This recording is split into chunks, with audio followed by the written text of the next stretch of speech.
Hello friends, आपका स्वागत है हमारे चैनल एवरीडे न्यू में। दोस्तों, आरआरसी ग्रुप डी एग्जाम 17 सितंबर सेकंड शिफ्ट का भी पेपर समाप्त हो चुका है और अभी तक इसके मैक्सिमम रियल प्रश्न भी आ चुके हैं। तो आइए आज की सेकंड शिफ्ट की फुल पेपर एनालिसिस देखते हैं। सबसे पहले बात करें पेपर की डिफिकल्टी लेवल के बारे में, तो पेपर की डिफिकल्टी लेवल आज ओवरऑल यहाँ पे मॉडरेट बताई जा रही है। देखिए, आज थोड़ा सा कैलकुलेटिव नेचर का पेपर आ गया था और खास करके बात करें रीजनिंग वाले पोर्शन में, तो वही दोस्तों लगभग 7 क्वेश्चन के आसपास पजल और सीटिंग अरेंजमेंट वाले देखने को मिले, जो कि टाइम कंज्यूमिंग थे। इसके बाद डायरेक्शन वाले में भी 1-2 क्वेश्चन में टाइम कंज्यूमिंग था। यहाँ पे आपके सिलोगिज्म वाले आ रहे हैं, जो आपके कथन निष्कर्ष हो गए उससे रिलेटेड आ रहे हैं। कोडिंग डिकोडिंग से 2 से 3 सवाल आ रहे हैं। इसके बाद देखिए, कैलेंडर और क्लॉक से कोई सवाल नहीं पूछे गए और बाकी सीरीज वाले सवाल, इनइक्वालिटी वाले, इसके बाद मैथमेटिकल ऑपरेशंस, ये सब दोस्तों आपके टॉपिक कवर कर रहे हैं। यहाँ पे बात करें मैथमेटिक्स की, तो मैथमेटिक्स में भी लगभग 5 क्वेश्चन के आसपास थोड़ा सा टाइम टेकन और कैलकुलेटिव बताया जा रहा है और बाकी सवाल करने लायक थे। साइंस में बात करें तो न्यूमेरिकल आज बहुत ज़्यादा आई है और आज दोस्तों यहाँ पे नए नए न्यूमेरिकल भी दिए गए हैं और काफ़ी यहाँ पे कैलकुलेटिव नेचर का न्यूमेरिकल दिया गया है। इसके बाद पोर्शन की बात करें, जो साइंस वाला पोर्शन है, तो सबसे ज़्यादा यहाँ पे केमिस्ट्री और फिजिक्स का आया है, बायोलॉजी से कम आया है। करंट अफेयर 2022 का भी आया है और 2021 के भी करंट अफेयर से आज पूछे गए हैं। लगभग 6 से 7 क्वेश्चन देखने को मिले हैं। यहाँ पे अटेंडेंस की बात कर लें तो अटेंडेंस एक जगह पे एक लैब में 50% के आसपास एवरेज बताया जा रहा है और एक जगह पे दोस्तों यहाँ पे लगभग 60% के आसपास और कहीं पे 40% के आसपास। तो अलग अलग जगह पे अलग अलग सेंटर पे अलग अलग टाइप के अटेंडेंस बताया जा रहे हैं। यहाँ पे अटेम्प्ट की बात करें तो आज जिनसे मैंने रिव्यू लिए हैं, आज ज़्यादा अटेम्प्ट छात्र के थे नहीं। एक के 72 अटेम्प्ट हैं, एक ने 76 अटेम्प्ट किया, एक के 57 अटेम्प्ट थे और एक छात्र हैं जिसके 63 और एक के यहाँ पे 67 अटेम्प्ट रहे हैं। तो आइए आज की सेकेंड शिफ्ट के सारे सवाल हम लोग देख लेते हैं। तो मेरे फ्रेंड्स, आज के सेकंड शिफ्ट के क्वेश्चन देखिए। आज के सेकंड शिफ्ट में भी कुछ सवाल रिपीट हुए हैं, हालांकि आज नए नए सवाल ज्यादा दिए गए थे जीके और साइंस वाले पोर्शन में। देखिए, एक सवाल पूछा गया है कि पंचायत का चुनाव कौन कराता है। अब ये रिपीटेड क्वेश्चन है, 2-3 बार रिपीट हो चुका है। तो राज्य चुनाव आयोग होता है, वो यहाँ पे पंचायत का चुनाव करवाता है और पंचायती राज से तो हर शिफ्ट में आना तय है आपका सवाल। एक सवाल देखिए पूछा है, ये भी रिपीटेड क्वेश्चन है कि केंद्रीय वित्तीय विवरण किस अनुच्छेद में है, यानी जो एनुअल फाइनेंशियल स्टेटमेंट होता है जिसको बजट बोलते हैं, यहाँ पे किस आर्टिकल में आता है, कौन से अनुच्छेद में, तो अनुच्छेद 112 में आता है। एक देखिए सवाल यहाँ पे पॉलिटी से ही पूछा था, संवैधानिक उपचारों के अधिकार के बारे में कौन सा कथन गलत सही है, ये सवाल पूछा था कि सही कौन सा है। अब देखिए, कुछ दिन पहले से ही मौलिक अधिकार से भी सवाल आ रहे हैं, फंडामेंटल राइट से भी आ रहे हैं और यहाँ पे आर्टिकल 32 भी पूछ लिया गया है कि जो यहाँ पे मौलिक अधिकार का हनन होता है तो इसके रिगार्डिंग सुप्रीम कोर्ट में रिट दायर कर सकते हैं और वो आर्टिकल 32 में बताया गया है। अब उसी से रिलेटेड था संवैधानिक उपचारों का अधिकार, यानी राइट टू कॉन्स्टिट्यूशनल रिमेडीज के बारे में कि आखिर इसमें से कौन सा सही है। अब 4 ऑप्शन, बड़े बड़े ऑप्शन यहाँ पे दिए गए थे और उसमें से आपको सिलेक्ट करना था, तो एक सही होता और वही सिलेक्ट कर लेना था। अब देखिए दोस्तों, थोड़ा सा डीपली जाके यहाँ पे आर्टिकल 32 के अंदर जाके यहाँ पे सवाल पूछा है, तो थोड़ा सा और अच्छे से पढ़ लीजिएगा और ये बहुत इंपॉर्टेंट भी हो जाता है, संवैधानिक उपचारों का अधिकार वाला आर्टिकल 32 वाला। एक देखिए सवाल पूछा गया है कि 2021 में क्रिकेट हॉल ऑफ फेम में किस भारतीय क्रिकेटर को चुना गया था। तो 2021 के करंट अफेयर से ये आया था और यहाँ पे बात करें तो वीनू माकन है, इनको यहाँ पे चुना गया था। तो कई क्रिकेटर हैं इंडियन जिनको हॉल ऑफ फेम में चुना गया है और उसमें से एक ये भी नाम ऐड हो चुका है, वीनू माकन। इनको 2021 में हॉल ऑफ फेम में चुना गया था भारतीय क्रिकेटर के तौर पर। दोस्तों, आज की सुबह वाली शिफ्ट यानी फर्स्ट शिफ्ट की जो मैंने एनालिसिस कराई थी उसमें काफी सारे छात्र के ये भी कमेंट आ रहे थे अभी एक वीडियो पे कि आपकी नोटिफिकेशन नहीं आ रही थी। तो फ्रेंड्स, इस वाली वीडियो की नोटिफिकेशन नहीं गई थी, इसलिए इस वीडियो के डिस्क्रिप्शन में ये फर्स्ट शिफ्ट का आपको एनालिसिस वाला मिल जाएगा लिंक, वहां से जाके जरूर देख लीजिएगा। देखिए फ्रेंड्स, कई सारे क्वेश्चन है जो कि नए नए भी आ रहे हैं और रिपीट भी हो रहे हैं, इसलिए एक एक क्वेश्चन आपके लिए बहुत इंपॉर्टेंस रखता है। सारा टॉपिक आप लोग कवर कीजिए और सारे क्वेश्चन को जरूर देखिए, एनालिसिस जरूर देखिए, क्योंकि एक एक शिफ्ट में कहीं कहीं पे 10-10 क्वेश्चन, 12-12 क्वेश्चन तक भी रिपीट हो जा रहे हैं। तो जरूर फर्स्ट शिफ्ट वाला भी आप लोग देख लीजिएगा। अब नेक्स्ट देखिए फ्रेंड्स, एक और यहाँ पे करंट अफेयर का सवाल पूछा था जो कि ये भी रिपीटेड क्वेश्चन है, 2 बार पहले भी पूछ दिया है और आज तीसरी बार ये पूछा है। देखिए, भारतीय रेल ने 2 ट्रेन को टक्कर से बचाने के लिए, और जो मवेशियां हैं जो कि ट्रैक पे अचानक आ जाती हैं और मृत्यु का बहुत ज्यादा डर रहता है, कई बार मृत्यु के केसेस ऐसे आते भी हैं, तो उन सबको बचाने के लिए कौन सी टेक्नोलॉजी का विकास किया है भारतीय रेल ने। तो कवच टेक्नोलॉजी है जिसका यहाँ पे विकास किया है, तो ये इसका आंसर हो जाता। एक सवाल देखिए जो कि सिंपल सा सवाल है दोस्तों, अमाशय से कौन सा अम्ल निकलता है, कौन सा एसिड निकलता है, तो हाइड्रोक्लोरिक एसिड HCl। एक सवाल देखिए आया है, ये भी अच्छा सवाल है, वृक्क और मूत्राशय को कौन जोड़ता है, यानी जो किडनी होती है और यूरिनरी ब्लैडर होता है उसको कौन जोड़ता है। तो मूत्र वाहिनी होता है, यूरेटर होता है जो कि यहाँ पे जोड़ता है। तो जैसे कि कोई मान लेते हैं कि किडनी है और यहाँ पे मूत्र वाहिनी होती है और लास्ट में जो इस तरह से होता है यूरेटर। तो इसको कौन जोड़ता है? तो यही दोस्तों मूत्रवाहिनी होती है जो कि जोड़ती है, यानी कि यूरेटर इसका आंसर हो जाता। एक देखिए सवाल पूछा गया है कि दिल्ली उच्च न्यायालय की स्थापना कब हुई, यानी दिल्ली हाई कोर्ट है, इसका स्थापना कब किया गया था? तो 1966 में किया गया था। एक सवाल देखिए आया है, हिमाचल प्रदेश का कौन सा दर्रा लेह लद्दाख को जोड़ता है, यानी कौन सा माउंटेन पास है जो कि लेह लद्दाख को जोड़ता है हिमाचल प्रदेश से? तो बारालाचा दर्रा है जो कि जोड़ता है लेह लद्दाख को, और एक और होता है दोस्तों सिपकीला दर्रा जो कि हिमाचल प्रदेश की ही दर्रा है, माउंटेन पास है, जो कि इंडिया और चाइना बॉर्डर को यहाँ पे जोड़ती है। तो सिपकीला पूछेगा तो ये हो जाता आंसर, और यहाँ पे हिमाचल प्रदेश का लेह लद्दाख वाला पूछेगा तो बारालाचा दर्रा यहाँ पे हो जाएगा। एक सवाल देखिए पूछा गया है, फिर से देखिए शास्त्रीय भाषा वाला, अभी दोस्तों ये लोग छोड़ नहीं रहे हैं, लगातार सवाल ये लोग रिपीट ही कर रहे हैं। इनमें से कौन शास्त्रीय भाषा नहीं है? तेलुगु था, उड़िया था, बांग्ला था। अब देखिए तेलुगु है, उड़िया भी है, लेकिन बांग्ला को यहाँ पे शास्त्रीय भाषा का दर्जा नहीं मिला है, तो ये इसका आंसर हो जाता। एक देखिए सवाल आया है, पीरियोडिक टेबल में यानी आवर्त सारणी में जब किसी ग्रुप में ऊपर से नीचे आते हैं तो क्या सही है, इसके बारे में अब ऐसे भी कई बार सवाल पूछे हैं, तो ये सब सवाल छूटने नहीं चाहिए। सारा प्रॉपर्टी अगर पता है तो बना के आइएगा। देखिए यहाँ पे बात करें तो मान लेते हैं कि ये हमारी ग्रुप में अगर ऊपर से नीचे आते हैं तो जो एटॉमिक साइज होता है दोस्तों वो यहाँ पे बढ़ते चला जाता है। ठीक, यहाँ पे बढ़ते चला जाएगा। पहले ऊपर वाला छोटा रहता है, फिर उससे नीचे आएंगे तो बड़ा, फिर बड़ा बड़ा, और सबसे नीचे वाला सबसे बड़ा यहाँ पे एटॉमिक साइज होता है और रेडियस भी बड़ा होता है। तो यहाँ पे एक ऑप्शन दिया गया था कि तत्व का आकार घटता है। तो जब भी ग्रुप में हम लोग ऊपर से नीचे आएंगे तो तत्व का आकार तो बढ़ता है, घटता दिया था, तो ये यहाँ पे गलत है। तो नेक्स्ट देखेंगे क्या सही है, ये पूछा था। तो नेक्स्ट वाला है इलेक्ट्रॉन छोड़ने की क्षमता अधिक होती है। अब देखिए ऊपर से नीचे की ओर अगर हम लोग आते हैं तो मेटालिक कैरेक्टर यानी धात्विक गुण दोस्तों बढ़ते चला जाता है। तो नीचे वाले का सबसे ज्यादा धात्विक गुण होता है। धात्विक गुण कहने का मतलब है कि जिसका धात्विक गुण ज्यादा होगा वो तुरंत ही एक इलेक्ट्रॉन को छोड़ देगा, इजीली यहाँ पे डोनेट कर देता है इलेक्ट्रॉन को। तो इसलिए नीचे वाले का सबसे ज्यादा यहाँ पे होगा धात्विक गुण, तो इलेक्ट्रॉन छोड़ने की क्षमता अधिक होती है अगर ऊपर से नीचे आएंगे तो। ये वाला जो बताया गया है, मेरे पास जो ऑप्शन आया है इसके अकॉर्डिंग दोस्तों ये वाला बिल्कुल सही है। बाकी जैसा ऑप्शन था उसके अकॉर्डिंग आप लोग बता सकते हो, लेकिन जो मेरे पास ऑप्शन है इसके अकॉर्डिंग ये सही है। और ऊपर से नीचे आने पे दोस्तों ये बढ़ता है आकार तत्व का, और रेडियस भी बढ़ता है, उसकी त्रिज्या भी बढ़ती है। एक सवाल देखिए पूछा है कि किस ग्रुप के एलिमेंट की बाहरी कक्षा में 7 वैलेंस इलेक्ट्रॉन होते हैं। ये भी पीरियोडिक टेबल से ही है। तो 7 वैलेंस इलेक्ट्रॉन किसका होता है? तो हाइड्रोजन जो होते हैं ग्रुप 17 वाले, उनका यहाँ पे वैलेंस इलेक्ट्रॉन 7 होता है। और वैलेंसी की बात करें, संयोजकता की बात करें तो संयोजकता 1 होती है हाइड्रोजन वाले की, ग्रुप 17 वाले की, जिसमें आपका फ्लोरीन हो गया, क्लोरीन हो गया, आयोडीन हो गया, ब्रोमीन हो गया, ये सब आते हैं इसमें हाइड्रोजन वाले में। तो इनका वैलेंस बाहरी कक्षा में टोटल 7 इलेक्ट्रॉन होता है। जैसे कि एटॉमिक नंबर इनका कितना होता है हाइड्रोजन वाले के, क्लोरीन की ही बात करें तो यहाँ पे 17 होता है। तो इलेक्ट्रॉनिक कन्फिगुरेशन लिखेंगे तो 2 8 7 इतना हो जाएगा। तो बाहरी कक्षा में कितना है? तो 7 यहाँ पे है, तो 7 यहाँ पे इलेक्ट्रॉन हो जाएगा हाइड्रोजन वाले का। एक देखिए प्रश्न पूछा था कि पारसनाथ मंदिर किस राज्य में स्थित है। अब पारसनाथ मंदिर के बारे में ये 3 ऑप्शन मेरे पास आए हैं, कर्नाटका, केरला और मध्य प्रदेश। अब करेक्ट आंसर हो जाएगा दोस्तों मध्य प्रदेश। जैन का जो पारसनाथ मंदिर है वो मध्य प्रदेश में है, तो ये सही। एक देखिए प्रश्न आया है कि पहला मासिक धर्म को क्या नाम से जाना जाता है। जो गर्ल्स में, फीमेल में यहाँ पे मासिक धर्म होते हैं, मेंस्ट्रुअल साइकिल होते हैं, उसका नाम पूछा गया था। और ये भी रिपीटेड क्वेश्चन है, पहले भी दोस्तों ये सवाल आ चुका है। तो उसको रजो धर्म बोलते हैं, ऑप्शन में भी था, तो ये वाला सही हो जाएगा।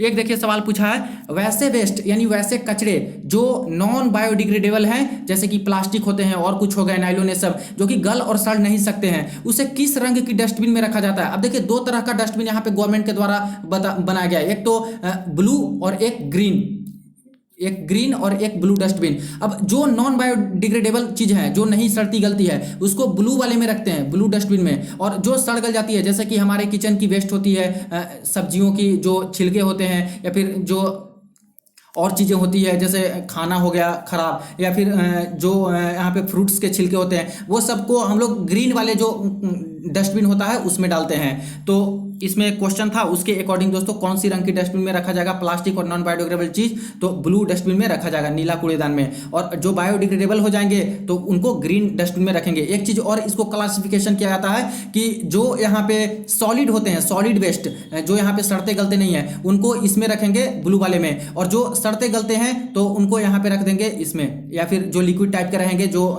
वेस्ट मटेरियल कचरा, तो उसको यहाँ पे हरा वाला में रखेंगे, ग्रीन ग्रीन डस्टबिन। एक देखिए प्रश्न यहाँ पे पूछा था, मार्च 2021 में कर्नाटक हाई कोर्ट के मुख्य न्यायाधीश यानी उच्च न्यायालय के मुख्य न्यायाधीश कौन बनाए गए थे। अब देखिए ये भी दोस्तों काफी अच्छा सवाल है, और ऐसे तो छात्र इतना डीपली पढ़ते नहीं है, याद भी नहीं रखते, लेकिन ये सवाल आ जाया है। तो कर्नाटक हाई कोर्ट के मुख्य न्यायाधीश सीजेआई कौन बनाए गए थे, तो ऋतु राज अवस्थी है, जो कि 2021 में नए बनाए गए हैं।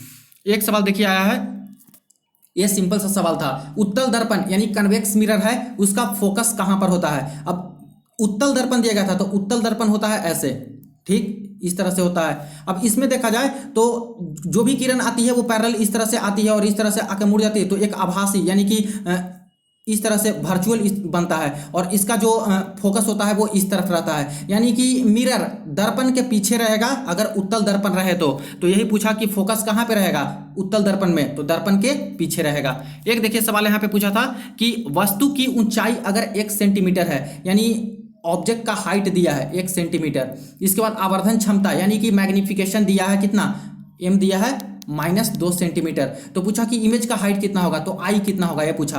तो मैग्निफिकेशन बराबर फॉर्मूला हम लोग जानते हैं कि I/O होता है, जब हाइट दिया रहे दोनों का तो I/O होता है। तो मैग्निफिकेशन दी गई है -2, हमें I निकालनी है तो I ऊपर लिख देंगे, और नीचे ऑब्जेक्ट का हाइट दिया है 1 सेंटीमीटर, तो 1 लिख देंगे। तो एक क्रॉस मल्टीप्लीकेशन होगा, तो I बराबर कितना आ जाएगा, 2 सेंटीमीटर, -2 सेंटीमीटर आ गया। तो जो हाइट होगा इमेज का वो कितना होगा, -2 सेंटीमीटर आंसर। तो देखिए इस वाले फॉर्मूला मैग्निफिकेशन वाला जो फॉर्मूला है डायरेक्ट इस पे सवाल आ गया था।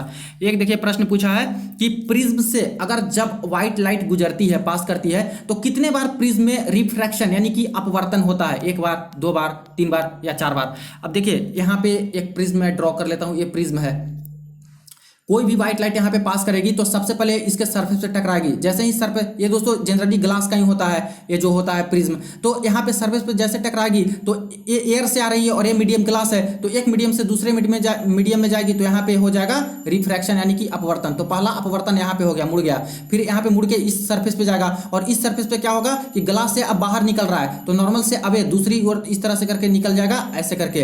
तो ये दोस्तों यहाँ पे क्या हुआ, कितनी बार रिफ्रैक्शन हुआ है, तो एक बार यहाँ पे रिफ्रैक्शन हुआ और एक बार यहाँ पे रिफ्रैक्शन हुआ, इंटर करते समय और एक बार बाहर निकलते समय किरण। तो कितना बार हो जाएगा, तो अपवर्तन यहाँ पे हो जाएगा प्रिज्म में 2 बार, तो 2 इसका सही आंसर हो जाता। एक देखिए सवाल पूछा गया है, इनमें से किसका बॉइलिंग पॉइंट यानी कि क्वथनांक सबसे ज्यादा होगा। अब ऐसे सवाल दोस्तों कई शिफ्ट में लगातार ही पूछ रहे हैं कि जैसे कि कोई होमोलोजस हो यानी कि एक ही तरह का हो, जैसे सारा का सारा अगर अल्केन दिया हो ऑप्शन में, सारा का सारा यहाँ पे एल्कीन दिया हो, सारा का सारा दोस्तों एल्काइन दिया हो, सारा का सारा यहाँ पे अल्डिहाइड, कीटोन या फिर जो आपके होते हैं अल्कोहल, सब एक ही तरह का हो, चारों का चारों ऑप्शन। तो ऐसे केस में जिसका कार्बन का संख्या ज्यादा होता है उसका बॉइलिंग पॉइंट सबसे ज्यादा होता है। लेकिन अगर ऑप्शन में सब अलग अलग दिया हो तब फ्रेंड्स यहाँ पे मुश्किल हो जाती है, तब आपको पता होना चाहिए तभी सही कर पाओगे। जैसे कि जो ऑप्शन आज भेजे गए हैं छात्र द्वारा, एक तो मीथेन बताया गया है, तो मीथेन की बात करें तो ये तो अल्केन होता है, एक एसिटिलीन बताया गया था तो ये अल्काइन होता है जो कि C2H2 इसका होता है, और एक यहाँ पे भेजा गया था फॉर्मिक एसिड जो कि इसका CH2O2 यहाँ पे फॉर्मूला होता है। अब सब अलग अलग प्रॉपर्टी वाला है, कोई भी एक समान जैसा नहीं है, जैसे सब अल्केन नहीं है, सब अल्काइन नहीं है और सब इस तरह का नहीं है, तो इसमें थोड़ा सा दिक्कत होने वाली है। अब इसमें बात करें कि जो 3 ऑप्शन मेरे पास आए हैं इसके अकॉर्डिंग कौन सही होगा, तो इसमें देखिए फ्रेंड्स इसका यहाँ पे सबसे कम होता है बॉइलिंग पॉइंट, इसका थोड़ा सा ज्यादा होता है, और सबसे ज्यादा बॉइलिंग पॉइंट की बात करें तो फॉर्मिक एसिड का होता है, CH2O2 का होता है, तो ये इसका आंसर होता है। बाकी 4th ऑप्शन नहीं आया है मेरे पास, 4th ऑप्शन के अकॉर्डिंग अगर होगा वो ज्यादा वाला तो वही सही हो जाता, वरना इसके अकॉर्डिंग तो ये वाला सही हो जाएगा। एक सवाल, अब देखिए यहाँ पे सवाल आएगा कि देखिए यहाँ पे तो कार्बन 2 है, यहाँ पे कार्बन 1 है, यहाँ पे भी कार्बन 1 है, तो आखिर ये होना चाहिए था, तो दोस्तों ये नहीं होगा। जैसे कि अलग अलग है, तीनों एसिटिलीन है तो सारा का सारा अगर इसी ग्रुप का होता, सब यहाँ पे अल्काइन ही होता, तब ऐसे केस में जिसका कार्बन का संख्या ज्यादा होता वो हो जाता है। लेकिन अलग अलग ग्रुप का हो तब यहाँ पे दिक्कत होती है, उसका जब प्रॉपर्टी होगा उसके अकॉर्डिंग ही होता है फिर बाद में। एक देखिए प्रश्न पूछा था कि चींटी और मधुमक्खी के डंक से बचाव के लिए क्या उपयोग किया जाता है, तो ये पहले भी प्रश्न आया था कि जो चींटी काट लेती है तो क्या यूज किया जाता है। अभी पूछा कि चींटी और मधुमक्खी के डंक से बचाव के लिए, तो सबसे पहले चींटी और मधुमक्खी का डंक जो मारता है वहां पे फॉर्मिक एसिड निकलती है यानी एसिडिक नेचर का रहता है। तो ऑप्शन में था Na2CO3, NaHCO3 और HNO3, यानी ये है आपका सोडियम कार्बोनेट जो कि वॉशिंग सोडा बोलते हैं, धोबन सोडा, और यहाँ पे हो गया सोडियम हाइड्रोजन कार्बोनेट जिसको बोलते हैं बेकिंग सोडा, खाने वाला सोडा और ये हो गया नाइट्रिक एसिड। तो इसमें बात करें तो सोडियम हाइड्रोजन कार्बोनेट यानी खाने वाला सोडा का उपयोग करते हैं बेकिंग सोडा का, जब चींटी और मधुमक्खी काट देती है तो वहां पे लगाते हैं तो ठीक हो जाता है। तो ये इसका आंसर हो जाता है। एक सवाल देखिए पूछा कि प्रकाश संश्लेषण के समय अपशिष्ट पदार्थ यानी वेस्ट मटेरियल क्या निकलते हैं। ये भी रिपीटेड क्वेश्चन है, कई बार प्रश्न पूछा है। जो वेस्ट मटेरियल निकलता है वो ऑक्सीजन निकलता है फोटोसिंथेसिस में। एक सवाल देखिए आया है कि रिएक्शन दिया गया था और पूछा कि डिस्प्लेसमेंट रिएक्शन कौन सा है, यानी विस्थापन अभिक्रिया कौन सा है। तो डबल डिस्प्लेसमेंट ये सारा दोस्तों बहुत सारा सवाल इससे बन रहा है रिएक्शन वाले से, तो इसको पढ़ के जाइएगा। तो एक सवाल आज ये भी बन गया है। एक देखिए सवाल आया है कि योजना आयोग का गठन कब हुआ था। तो योजना आयोग की बात करें प्लानिंग कमीशन की तो 1950 ईस्वी में इसका गठन हुआ था, शायद 15 मार्च 1950 को यहाँ पे हुआ था, 15 मार्च को। एक देखिए प्रश्न पूछा था रेडॉक्स रिएक्शन दिया था, पूछा कि किसका रिडक्शन हो रहा है यानी अपचयन किसका हो रहा है। तो कोई रिएक्शन दी गई होगी उसमें यहाँ पे जो कि रिडॉक्स रिएक्शन होगी तो उसमें यहाँ पे पूछ रहा होगा। तो आपको पता है कि रिडक्शन किस में होगा, अगर हम लोग ऑक्सीजन हटा देंगे किसी में से तब यहाँ पे रिडक्शन होगा। ऑक्सीजन का जुड़ना ऑक्सीडेशन कहलाता है, ऑक्सीडेशन का हटना किसी में से रिडक्शन यानी कि अपचयन कहलाता है। उसी तरह से हाइड्रोजन का निकलना, अगर किसी चीज में से हाइड्रोजन निकल जाए तो उसको ऑक्सीडेशन बोलेंगे, लेकिन वही हाइड्रोजन अगर जुड़ जाए तो उसको रिडक्शन बोलेंगे, तो अपचयन बोलेंगे। तो इस तरह से जो भी आ रहा होगा रिएक्शन में उसके अकॉर्डिंग बताना था। एक देखिए सवाल आया है और आज दोस्तों जो यहाँ पे फिजिक्स वाले न्यूमेरिकल आए खास करके वो थोड़ा सा ज्यादा लेंदी दे दिए गए थे। डिफिकल्ट तो नहीं बोल सकते क्योंकि कंसेप्ट वही है, लेकिन लेंदी सवाल ज्यादा दिए थे। जैसे देखिए आज जो एक सवाल पूछा गया है कि अगर वोल्टेज 100 वोल्ट हो, यहाँ पे डेटा चेंज हो सकता है, मैंने आपको बताने के लिए लिखा लेकिन सेम टू सेम यही सवाल था। 100 वोल्ट दिया हो, करंट 5 एम्पियर दिया हो, तो अगर इलेक्ट्रिक डिवाइस 4 घंटे तक चले तो कितना यूनिट बिजली खपत होगी। अब देखिए डायरेक्ट तो यहाँ पे निकाल नहीं सकते कि कितना यूनिट बिजली खपत होगी, क्योंकि पावर हमको मालूम होना चाहिए तभी हम लोग निकाल पाएंगे। तो सबसे पहले जो चीज दी गई है इससे हम लोग पावर निकालते हैं। तो डायरेक्टली आज 1-2 फॉर्मूला पे नहीं बन रहा था फ्रेंड्स, 2-3 फॉर्मूला लगाना था तब जाके आंसर निकल के आ रहे थे। जैसे पहला फॉर्मूला क्या निकलेगा, 100 वोल्ट है और यहाँ पे करंट है 5 एम्पियर, तो सबसे पहले पावर निकाल लेंगे। तो पावर बराबर V × I, तो कितना हो जाएगा 100 वोल्ट गुना 5 एम्पियर यानी 500 वाट। ठीक, 500 वाट पावर निकल के आ गया। अब 4 घंटे तक इसको चलाया गया है बिजली से, तो बताया गया कि पूछ रहा है कि आखिर कितना यूनिट बिजली खपत होगा। तो 500 वाट को अगर 4 घंटे चलाएं तो कितना हो जाएगा 2000 वाट ये कंज्यूम कर लेगा, 2000 वाट एक कंज्यूम कर लेगा बिजली। अब इसमें बात करें कि 1000 वाट बराबर होता है 1 किलोवाट, 1 किलोवाट होता है, तो 2000 वाट बराबर 2 किलोवाट हो जाएगा। और ये तो कमर्शियल यूनिट की कमर्शियल जो बिजली होती है उसका यूनिट निकल के आ गया 2 किलोवाट आवर। तो देखिए दोस्तों 2 किलोवाट आवर निकल के आ गया यानी कि 2 यूनिट। 1 किलोवाट आवर मतलब 1 यूनिट बिजली, तो 2 किलोवाट आवर मतलब 2 यूनिट बिजली यहाँ पे खपत हुई है। तो इस अकॉर्डिंग आपको बना लेना था। तो देखिए ये भी सवाल आज बना है। एक देखिए सवाल पूछा है कि 2 रेजिस्टेंस सीरीज में जोड़ी गई है, अगर 10 वोल्ट की बैटरी से जुड़ी है तो पावर कितना हो जाएगा, शक्ति कितना हो जाएगा। अभी भी ऐसा सवाल पूछा है। तो सबसे पहले तो देखिए कि 2 रेजिस्टेंस सीरीज में जोड़ी गई है, तो यहाँ पे मान लेते हैं कि कोई 10 ओम की रेजिस्टेंस है, कोई 20 ओम की रेजिस्टेंस है। तो पहले सीरीज में जोड़ा है श्रेणी में, तो इसको तो जोड़ लेंगे सीरीज में, 10 20 और 10 30 ओम, इतना निकल के आ जाएगा। अब वोल्टेज 10 वोल्ट दिया है और फिर पूछा कि पावर कितना होगा, तो इससे हम लोग डायरेक्ट पावर भी निकाल सकते हैं, वरना V बराबर IR करके पहले I निकाल लेंगे तो V/R। और वोल्टेज दिया है कितना, वोल्टेज दिया है यहाँ पे 10 वोल्ट और हमारी I है रेजिस्टेंस 30, तो इसको सोल्व करेंगे तो 1/3 आ जाएगा, करंट इतना आ जाएगा। अब हम लोग निकाल लेंगे पावर, तो पावर बराबर होता है V × I, तो 10 है वोल्ट और यहाँ पे करंट है 1/3, तो 10/3 इस तरह से करके निकल के आ जाएगा। दूसरा चीज ऐसे था कि इतना नहीं करते तो रेजिस्टेंस सीरीज में जोड़ी गई है तो उसको जोड़ लेते हैं, तो यानी 10 ओम और प्लस 20 ओम, तो 30 ओम टोटल आ गया निकल के। अगर मान लेते हैं कि 10 और 20 ओम ही दिया हो तो 30 ओम, और यहाँ पे जो वोल्टेज है 10 वोल्ट की है, तब डायरेक्ट पावर हम लोग निकाल देते बिना करंट निकाले कि V²/R, ये भी तो फॉर्मूला होता है। तो यहाँ पे V² तो 10 का स्क्वायर, तो 10 × 10 और यहाँ पे निकल के आता 30, तो 10 दिया 30, तो देखिए सेम टू सेम आ गया, 10/3 आंसर आ गया। तो ऐसे करके भी इसको निकाल सकते थे। एक देखिए सवाल यहाँ पे पूछा है 2 सर्किट में वोल्टेज V1 और V2 है, यानी 2 सर्किट दिया गया था, एक सर्किट तो ये है और दूसरा सर्किट रेजिस्टेंस लगा के ये दिया गया है। अब इसमें वोल्टेज अलग है, इसमें वोल्टेज V1 है, इसमें वोल्टेज V2 है, इसमें करंट I1 है, इसमें करंट I2 है। तो पूछा सॉरी करंट नहीं दिया था, रेजिस्टेंस, इसमें रेजिस्टेंस R1 है तो इसमें रेजिस्टेंस R2 है यानी प्रतिरोध ये वाली। तो पूछा कि इसका करंट I1, इसमें करंट जितना आएगा और इसमें करंट जितना आएगा उसका रेशियो क्या होगा। I1 डिवाइडेड बाई I2 क्या होगा। तो सिंपली दोस्तों जो दिया गया होगा वैल्यू V1 का, जैसे 10 वोल्ट या 20 वोल्ट दिया गया होगा, रेजिस्टेंस 4 ओम या 5 ओम दिया गया होगा, उसके अकॉर्डिंग निकाल लेते। तो पहला करंट हम लोग निकालेंगे I1 बराबर, पहला सर्किट में तो ओम्स लॉ से I बराबर V बटा R होता है, तो V1 बटा R1। दूसरा सर्किट में I2 हम लोग करंट निकालेंगे तो उसका है V2 दूसरा सर्किट में, और रेजिस्टेंस है R2, तो इतना हो जाएगा। अब I1 बटा I2 कर देना था, यही तो रेशियो पूछा है कि I1 और I2 का रेशियो कितना होगा। तो V1 बटा R1 इंटू R2 बटा V2 ये हो जाता। अब जो जो V1 दिया था, वोल्टेज V1 कितना है, मान लो 10 वोल्ट तो 10 डाल देंगे, R2 कितना है 5 ओम तो 5 डाल देंगे, R1 कितना है तो R1 अगर 4 ओम है तो 4 डाल देंगे, और V2 कितना है मान लेते हैं 20 वोल्ट है तो 20 वोल्ट डाल देंगे, और इसको सॉल्यूशन कर देंगे तो कट छट के यहाँ पे जो रेशियो है वो निकल के आ जाएगा I1 और I2 में। तो इस तरह से इसको सोल्व कर लेना था। तो थोड़ा सा समय लगने वाला था, आज कैलकुलेटिव ज़्यादा दे दिया गया था। एक देखिए प्रश्न पूछा है, ग्लास का अपवर्तनांक रिफ्रैक्टिव इंडेक्स दिया गया था, ठीक, और पानी का दिया गया था। देखिए ग्लास का दिया गया है रिफ्रैक्टिव इंडेक्स, और पानी का भी दिया गया था। जब कोई किरण पास करती है तो किस माध्यम में किरण ज्यादा मुड़ेगी। अब देखिए ये भी बहुत अच्छा सवाल है।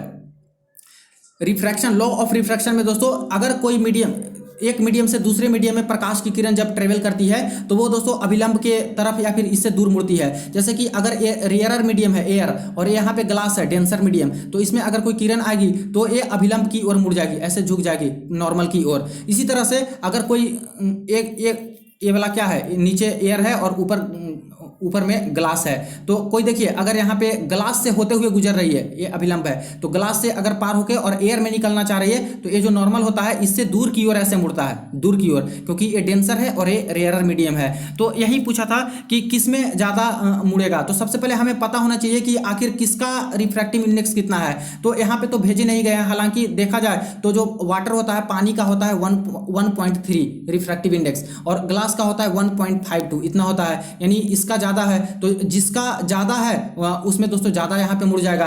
तो इसीलिए यहाँ पे जब कोई किरण पास करेगी तो जब भी यहाँ पे ग्लास से पास करेगा, ग्लास वाले मीडियम से ऐसे, तो ये ज़्यादा मुड़ जाएगा ग्लास वाले में, और पानी में कम मुड़ेगा। वही अगर पूछ लिया जाता कि पानी ऊपर दिया है, ऊपर और नीचे ग्लास, और तब कोई किरण पास करिए तब क्या होगा, तो अगर कोई पानी से आ रहा है और ग्लास में मुड़ेगा तब क्या होगा, तब इसका तो कम है और इसका ज़्यादा है, तब भी ये नॉर्मल की ओर इस तरह से मुड़ जाएगा, झुक जाएगा। लेकिन अगर वही ग्लास से होते हुए कोई किरण जा रही है इस तरह से और मुड़ना है, तो ग्लास का तो 1.5 है और इसका 1.3 है, तो कोई किरण अगर ग्लास से होते हुए पानी में जाएगा तो यहाँ तो कम है, तो कम होने के कारण दोस्तों ये जो है नॉर्मल जो होता है, ये वाला नॉर्मल अभिलंब, इससे दूर की ओर ऐसे मुड़ के निकल जाएगी। तो ऐसे इसको सोल्व कर लेना था। एक सवाल देखिए पूछा है जो कि बिल्कुल नया सवाल है दोस्तों, आज का जो फेस्टिवल वाला पूछा है, ड्री त्योहार किस राज्य में मनाई जाती है। ड्री फेस्टिवल, तो अरुणाचल प्रदेश में ड्री फेस्टिवल मनाई जाती है। तो आज की आप लोगों ने लेवल देखा दोस्तों कि कैसा साइंस का प्रश्न था, किस तरह से जीके और ये सब के प्रश्न पूछे गए। आज थोड़ा सा कैलकुलेटिव नेचर के थे, लेवल वही मेंटेन कर रहे हैं लेकिन कैलकुलेटिव नेचर ज़्यादा डाल दे रहे हैं, इससे कारण यहाँ पे समय का दोस्तों किल्लत हो रहा है छात्रों को, और अच्छे से मैनेजमेंट नहीं कर पा रहे हैं। इसीलिए पहला कोशिश यही होनी चाहिए कि बिल्कुल भी आप लोग रीजनिंग वाला जो पजल वाला है उसमें मत अटक जाइएगा, या फिर न्यूमेरिकल में अगर नहीं बनते हैं तो उसमें मत अटक के रह जाइएगा, छोड़ दीजिए उसको। पूरा पहले 100 का 100 क्वेश्चन आप लोग देखिए, वहाँ पे करने के बाद अगर समय बचता है तो फिर से उस क्वेश्चन पे आइए, नहीं समय बचते हैं तो कोई बात नहीं, क्योंकि 100 क्वेश्चन करना जरूरी है। बाद में कभी कभी इजी प्रश्न आ रहे हैं तो छूटने वो नहीं चाहिए क्वेश्चन, इसलिए दोस्तों पहले 100 क्वेश्चन करने की ही कोशिश रहनी चाहिए आपकी, और स्पीड अच्छा से मेंटेन कीजिएगा आप लोग। तो ये रही वीडियो, दोस्तों के साथ शेयर कर दीजिएगा, चैनल को सब्सक्राइब कर लीजिएगा रियल एनालिसिस के लिए। चलिए मिलते हैं नेक्स्ट वीडियो में, नेक्स्ट अपडेट में।